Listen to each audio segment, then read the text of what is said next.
Hello, my name is Amanda Pitt, and I'm here today to talk to you about using Google Drive in your classroom.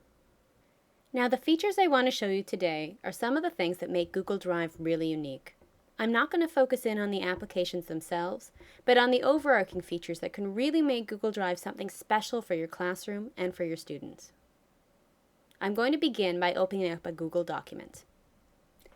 Now, the first feature I really want to get into are the share settings. What makes these really unique is that it allows you and your students to be able to tailor exactly how they can have their document accessed. As you can see with the share settings here, it states that I am the owner and I have my access set so that anyone who has the link can comment. But I can change that through the change features. Here in the sharing settings, there are 3 different visibility options. You or your students can set it to be public on the web so that anyone on the internet can find and access your document. Or anyone with a link can find and access your document. Or just specific people that you have invited will get permission to access your document. Now, furthermore, you can change what type of access they have. I have mine set so that people can comment on the work. This is using a comment feature that we'll go into in a moment. But you can also change it so that people can edit the work. This is a great option if you're working on collaboration. Say if your students were collaborating with other members of a group within your classroom, they can share the document amongst themselves, and all of them will be able to work on and edit the work. You can also just have it so that people can view it. This is a safe way for other people to be able to look at the document without making any sort of public notation on it or changes. What makes this feature really unique for your students is that now they can choose exactly who sees their documents.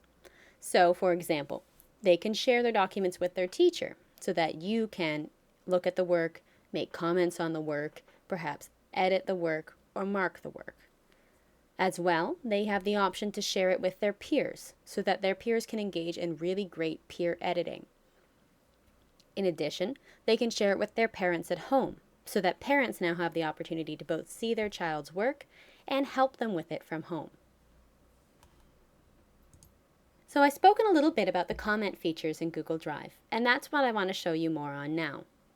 With this button up here, you can insert a comment anywhere on the Google document. However, you can also choose to highlight a specific passage or portion of the Google document and insert a comment that highlights that area.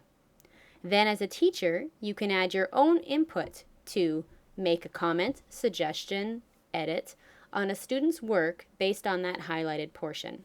Once you've made your comment, it will appear in the side here, along with the date and time that you made it. Your students can choose to click on the comment, see the highlighted passage, and then reply. What makes this a really great feature for you and your students is that it allows for one-on-one feedback to occur at any time during the day. You can make your initial comment, and students can choose to reply to it and edit their work whenever they see it. As well, it also offers this Resolve button. The Resolve button will show that the comment has been closed. The final feature I want to show you today is the Revision History feature. Now, the great thing about this feature is that it can show all of the different edits your students have made and at what times they were made. As well, if your students were collaborating on a shared document, it would show exactly who made those edits to the documents and what times they did them at. By going to File and See Revision History, I'll be able to see all the edits that were made in a single day. I have today's highlighted, and it shows up as green. Green is also an indicator that it was edited by me. If I go to Show More Detailed Revisions, I can see exactly the different revisions that were made throughout one day. So if I click to a previous revision history state, my edit is now gone.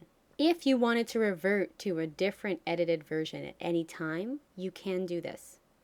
No student will ever be able to say that they lost their work, deleted their work, or forgot to save. Not only is Google constantly saving their work and updating it, but anytime a change is made, you will still be able to go back and restore to a previous edited version using this revision history. As well, for you as a teacher, you can now get a clear indicator of who has been working on a collaborative document, or at what times your students have been making edits and what editing has been made. Thank you for watching today. These were just some of the features that make Google Drive really unique for your classroom. If you wanted to learn more, you can access my blog at missamandapitt.blogspot.ca, or feel free to email me at any time with any questions.